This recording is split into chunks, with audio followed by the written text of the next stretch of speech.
Hi ಎಲ್ರಿಗೂ ಆಶರ್ವಿ vlog ಇನ್ ಕನ್ನಡ ಚಾನಲ್ಗೆ ನಿಮಗೆಲ್ಲ ಪ್ರೀತಿಯ ಸ್ವಾಗತ. ಇವತ್ತು ನಾನೊಂದು ಬಜ್ಜಿ ಮಾಡಿದ್ದೇನೆ, ಪಕೋಡ ಪೋಡಿ ಅಂತೆಲ್ಲ ಹೇಳ್ಬೋದು. ಈಸಿಯಾಗಿ ಹೇಗೆ ಮಾಡಬಹುದು ಅಂತ ನೋಡೋಣ ಬನ್ನಿ. ನಾನಿಲ್ಲಿ 2 ಕ್ಯಾಪ್ಸಿಕಮನ್ನು ತೊಳೆದು ಕಟ್ ಮಾಡಲಿಕ್ಕೆ ತಗೊಂಡಿದ್ದೇನೆ.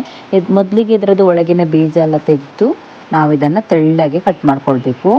ಆನಂತರ ನಾವು ಪಕೋಡವನ್ನು ಮಾಡುವಂಥದ್ದು. ನೋಡಿ, ನಾನಿಲ್ಲಿ ಕಟ್ ಮಾಡ್ತಾ ಇದ್ದೇನೆ ತೆಳ್ಳಗೆ. ಈ ರೀತಿ ಕಟ್ ಮಾಡ್ಕೊಳ್ಳಿ. ನಿಮಗೆ ಎಷ್ಟು ಬೇಕೋ ಅಷ್ಟನ್ನು ನೀವು ತಗೊಳ್ಳಿ. ನಾನಿಲ್ಲಿ 2 ಕ್ಯಾಪ್ಸಿಕಮನ್ನು ತಗೊಂಡಿದ್ದೇನೆ. ಈ ಮಳೆಗೆ ನಮಗೆ ಊಟದ ಜೊತೆ ಏನಾದರೂ ಈ ಥರ ಸೈಡ್ ಡಿಶ್ ಬೇಕು ಅಂತ ಅನಿಸ್ತದೆ. ಹಾಗಾಗಿ ನಾನಿವತ್ತು ಇದರದ್ದು ಬಜ್ಜಿ ಮಾಡುವ ಅಂತ ಆಯಿತು. ನೋಡಿ, ಇದನ್ನು ಕಟ್ ಮಾಡಿ ಆಯಿತು. ಈಗ ಮಿಕ್ಸಿಂಗ್ ಬೌಲ್ ತಗೊಂಡಿದ್ದೇನೆ ಪಕೋಡ ಹಿಟ್ಟನ್ನು ರೆಡಿ ಮಾಡಲಿಕ್ಕೆ. ಇಲ್ಲಿ ಒಂದು 1.5 ಕಪ್ಪಷ್ಟು ನಾನು ಕಡಲೆ ಹಿಟ್ಟನ್ನು ಹಾಕ್ಕೊಂಡಿದ್ದೇನೆ.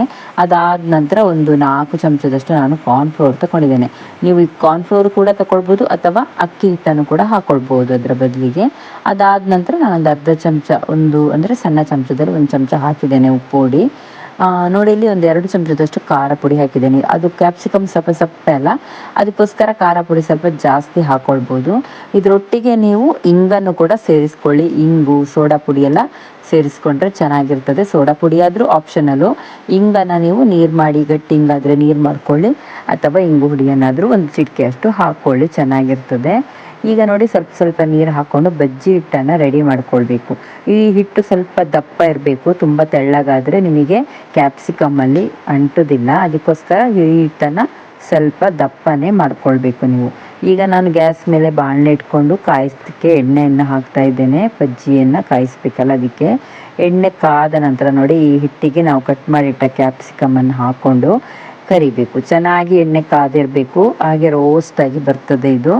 ಈ ರೀತಿ ಎಲ್ಲ ಹಿಟ್ಟಿಗೆ ಅದ್ದಿ ನಾನು ಒಂದೊಂದೇ ಹಾಕ್ತಾ ಇದ್ದೇನೆ. ಹೀಗೆ ನೀವು ಸಹ ಒಂದ್ಸತಿ ಟ್ರೈ ಮಾಡಿ, ತುಂಬ ಟೇಸ್ಟ್ ಚೆನ್ನಾಗಿರ್ತದೆ. ಅದೇ ಇಂಗನ್ನು ಹಾಕಲಿಕ್ಕೆ ಮರಿಬೇಡಿ. ನನಗೆ ಇಂಗನ್ನು ಹಾಕಲಿಕ್ಕೆ ಮರ್ತೋಯ್ತು. ಕಡಲೆ ಹಿಟ್ಟಾಗಿರೋದ್ರಿಂದ ಇಂಗನ್ನು ಹಾಕಿದ್ರೇ ಒಳ್ಳೆಯದು. ನೋಡಿ, ಇದನ್ನು ಈಗ ನಾವು ರೋಸ್ಟ್ ಆಗೋ ತನಕ ಕಾಯಿಸ್ಕೊಳ್ಬೇಕು.